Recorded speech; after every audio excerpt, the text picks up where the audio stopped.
Hello guys, I am here today to show you the two fastest way that I currently know of leveling your character during the joyous journey. We finally have this beautiful buff and I thought I would make a video showcasing how I level as fast as humanly possible with this buff finally being out. The two fastest ways that I know of is Thorns boosting and Dragonblight Crypts boosting. Now, these two methods kinda require some specific things, and if you don't have access to these specific things, I am sorry. The video might not be for you, but maybe you can have a friend help you out. So, what is Thorns boosting? Well, if you have a max level druid, you can use Thorns on a low level guy. I am casting a max rank Thorns, but it will automatically scale down to the lowest rank, so you don't need to worry about that. So, if we throw Thorns on my little warrior here, with nothing else to boost it, we can go up to any mob, and it will instantly die, and we get full experience. As long as we have touched the mob some way, either dealing damage to it, doing some AoE ability that puts a debuff on it, just anything, we will get full experience. A way to get the biggest Thorns possible, so you keep one-shotting any mob that touches you for the longest time possible, is to have a specific spec. I will have a link for this spec in the description down below. Do not worry about that. Some of the things in here are important and some are not important at all. Brambles is very important. It is 75% more damage to your Thorns. Lunar Guidance makes your intellect equal spell power, and spell power makes your Thorns even bigger. We have improved Moonkin form, so your spirit is now also spell damage. And then in the resto tree, we have stuff to increase all our attributes, increase all our intellect. And then we go all the way down to increase our total spirit. These are all the important talents. The rest of them don't really matter. We just want to get as much spell power as possible. And to get this number even bigger, we can use a flask. We can get up our food buff. So let's see. Before, our Thorns did 76 damage at level 1. Let's see if we can boost that up. So we got our flask. We got our food buff. We go Moonkin form. And now we're sitting comfortably at around 3.1k spell power. So, the way to get the biggest amount of spell power to snapshot your Thorns on anyone is to either have double proc trinket or have one proc trinket and one unused trinket. This is a very, very easy trinket to get here. You just need 50 Emblem of Triumph, which is kinda easy at this point. We should have a lot if you have been raiding. So, what we do is we try to make our little trinket proc. We want our Pandora's Plea, there it is. It procs, we go Moonkin form, we use potion, we use our trinket, and cast Thorns. That was about 4.7k spell power, if I saw it correct. Let's see how much damage we do now. 76 before, 134 damage now. We're dealing 134 damage to mobs that only have 40 HP. Now Thorns will scale very, very good when you hit level 14. From level 1 to 13, it pretty much deals the same damage the entire way. But when you get to level 14, it will almost triple in damage because you get access to a new rank. Now, some people have asked during my streams, take note. Why don't you get tier 1 from Molten Core? Well, I think it was changed in Lich King, but all tier 1 does now is increase your Thorns damage by 4, and that is not flat 4, that is just an additional 4, and it increases the duration by 50%. Using 3 set here will make you lose way too much spell power in your other slots, and therefore make your Thorns weaker. The only scenario where I can see that being good is if you want to buff it on your guy, and then you want to solo a dungeon that takes more than the base duration of 10 minutes. That doesn't really happen though, in my opinion. So, to summarize, get as much spell power as possible, use this little wonky spec, and buff Thorns, and you will be just powering through. You don't need any gear, just hit them up once, and they will always die. Oh, the little boar missed, there we go. Even this guy, 2 levels above me, they just get one shot. And you remain full experience. A neat little trick that you can do if you do not have 2 accounts like I do, and you have a druid on your account, is I can, on this guy that I want to level, I can press Alt F4, and then I can quickly log in on my druid, get my procs, and buff myself. I just Alt F4'd, as you can see here, on my other account, but I remain in game for a good amount of time before I'm actually logged out.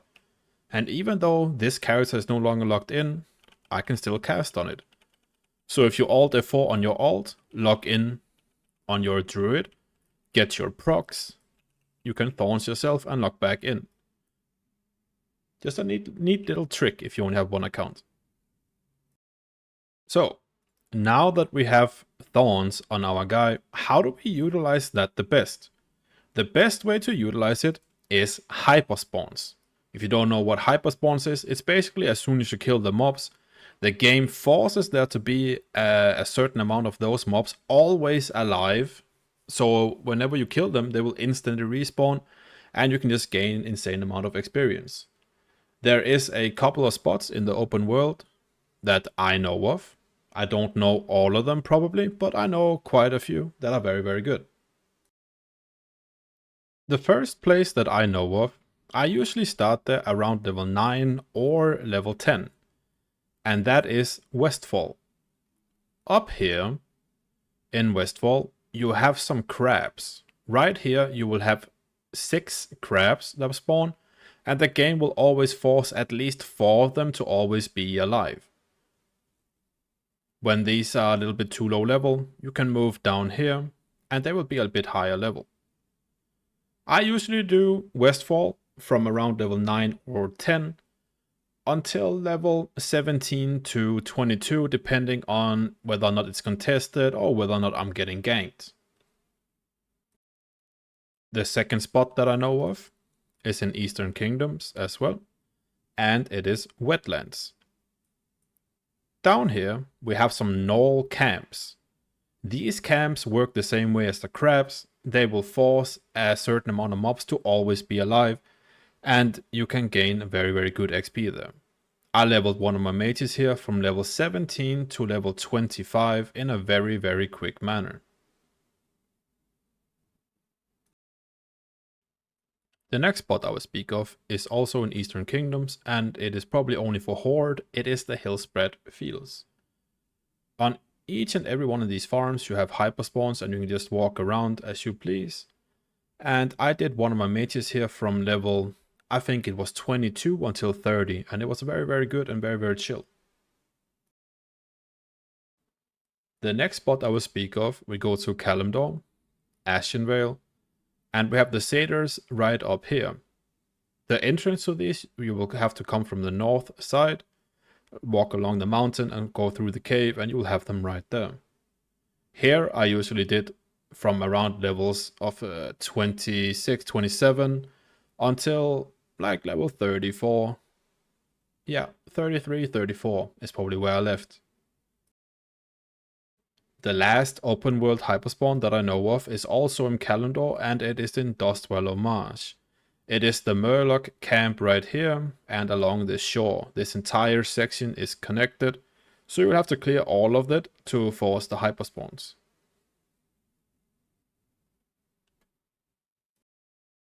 You do, however, not only need to do open world farms with Thorns. What I have done on any character that had access to a tank spec, like for example a druid, paladin, or warrior, was that I leveled them through dungeons with buffing myself with thorns. If you give yourself stuff like Fish Feast, you stack as much stamina as humanly possible with BOEs, enchants. Soloing dungeons is very, very comfortable as long as you remember to pick up your little heirloom. If we go collections, heirloom, trinket, this thing right here is why you want to stack as much stamina as humanly possible. Having 2 of these makes you regenerate 4% of your total HP every time you kill a mob. And Thorns killing a mob counts as you killing it. So that is a very, very, very good combination.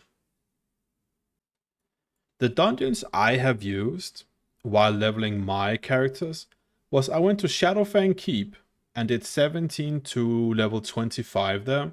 And keep in mind, this what I'm showing you right now is older footage where I do not have access to Joyous Journey. So if you want to know just how good these dungeons are right now with Joyous Journey, just add 50% more experience per hour to the counter you see in the top left corner. It is very, very good. Now, when I got the either dungeon locked from SFK, because it's a very fast dungeon to do, or I hit level 25, 26-ish, is I would go to Razorfin Crawl and do 5 quick runs there. I would go in, turn right, and then go down in the little chasm inside and kill all the boars in that chasm and reset. And I would usually do that from around level 25 to 29. At level 29, I would go to Scarlet Monastery. At Scarlet Monastery, I would start out with some graveyard runs. When I was strong enough, I would go into the library. And when I was strong enough, I would go into Armory and then into Cathedral. And I would usually do that until 42, but you can even do Cathedral until 44 before the mobs start turning grey. After that, you can go into Sulfurak until 48. At 48, you can go Blackrock Depth until level 60. At level 60, you can go Blood Furnace until 68. From 68 to 78, you can go into Botanica. I don't have any footage of this as that footage is too old, but that is something you can do. Now, for the second method of leveling as fast as humanly possible right now. This next method is a lot simpler, but yet again, it does require you either to have a friend helping you, or that you have 2 accounts yourself. And this method is the Dragonblight Crypt boosting. And it is fairly simple. You are just going to have the character you are leveling in a group with a max level character, and the max level character is just killing a lot of mobs. This Dragonblight Crypt boosting finds place in Dragonblight. It is directly below Naxxramas basically. As you can see right here, this is where I am. And this is the entrance right here. So we just go in. And you can see it is already a quite popular spot. So the character you are leveling, you will just have it stand AFK right here, where I'm jumping. And then you will just be running around killing these hyperspawns and generating a lot of experience. Now, as you might see, there's a lot of dead corpses here. And I will explain the strategy for you.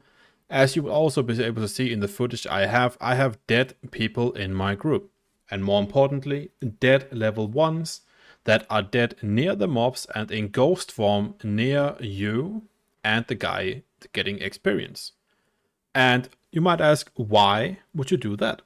Well, having these level 1s in your group will bring down the average group level of your group, and it will also grant you access for the group to the group bonus experience you get from being in a group. Having 3 dead level 1s in your group will increase your experience by about 40%. It is quite good. It is of course not required to have these dead people in your group, but If you have friends who have nothing better to do, you can summon them to the crypt, have them go AFK while they're dead. Or if you're one of those people with 5 accounts yourself, you can do it yourself. This spot works from level 1 to level 80. However, I would not really recommend it from level 1. When I was going the fastest, it's basically like 10 to 12 minutes per level. And the XP you get here scale with your level, so it's quite consistent with 10 to 12 minutes per level. And that is 10 to 12 minutes from when I was here, and I was here from level 40 to 70. But however, if you get here at level 1, you can see how getting 12 minutes from level 1 to level 2 is not really that good, right? So if you have access to the Thorns boosting I talked about earlier, I would do that until like level 40 at least, and then get summoned here at level 40, and then do this all the way to level 70 plus. You can go into level 70 here. You don't have to stop at 70, but I always did, because I was boosting mages and I was faster to solo Utgard Keep.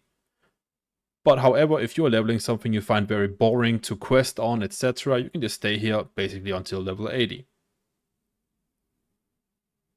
In the footage that I've been rolling in the background while I'm killing this, I have shown 2 different level ranges, so you can see the experience you get at certain levels.